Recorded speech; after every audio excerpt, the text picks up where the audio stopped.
What's up, guys? Back again. Oh man, what a nightmare it's been around here. I remember doing my last video talking about putting up my other channel, some landscape and stuff, and I tell you, like the day after I made that video, it's been nothing but wildfires around here. And so, I mean, today is like the first day in a long time I've been able to go outside and be able to breathe without not getting a mouthful of smoke. I mean, it's just been horrible around here. Even the news said to be outside more than 10 minutes is too much, so it was bad. There's like ash everywhere. Felt like I lived next to a volcano. It was terrible. So anyways, I want to throw this video out there today talking about not me and my channel, but about Mr. Edward Van Halen, who passed away yesterday from cancer.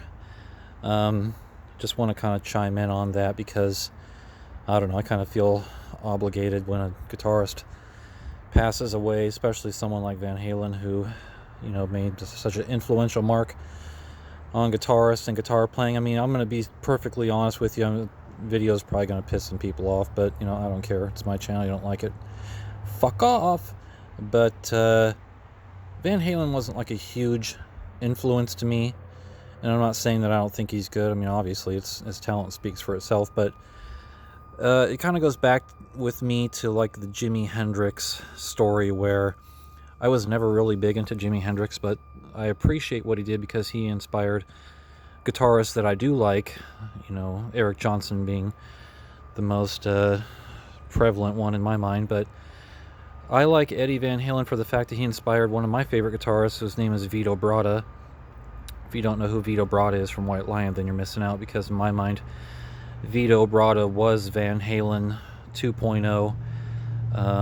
I think that everything that Van Halen did, Vito Bratta kind of came in and, you know, raised the bar a little bit higher.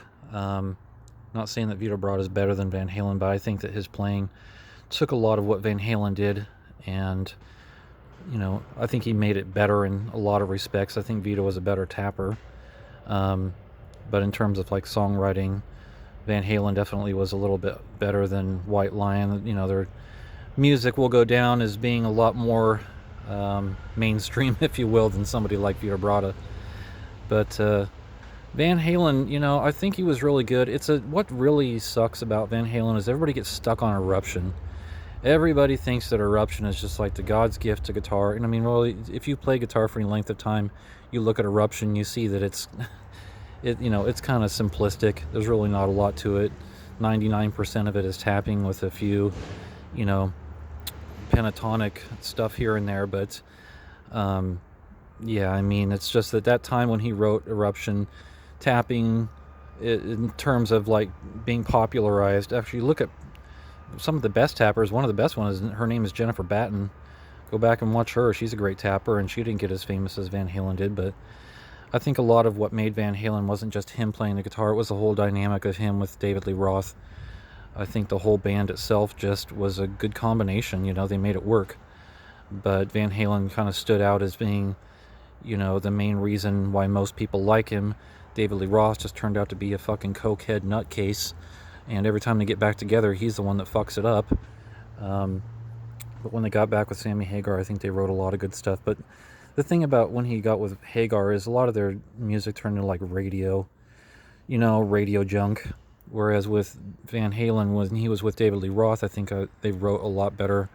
The songs were better, in my opinion. But it's a shame that he had to die from cancer, because that's, man, to die by cancer. I mean, God, we already had Neil Peart died from cancer this year, and now Van Halen. I mean, when are we going to do something about cancer? I mean, this is ridiculous. It's killing all of our mans. But yeah, it's a shame. You know, what a way to go. You know, great guitarist, and you have to get checked out by cancer, and that's just an awful way to go. So I'm glad Van Halen was around for what he did and what he was. I think he's a great guitarist. Like I said, it's a shame. He still has a family and kids, and, you know, it'd be a shame to watch your dad die like that. But, you know, they saw this coming. He's had cancer for a long time.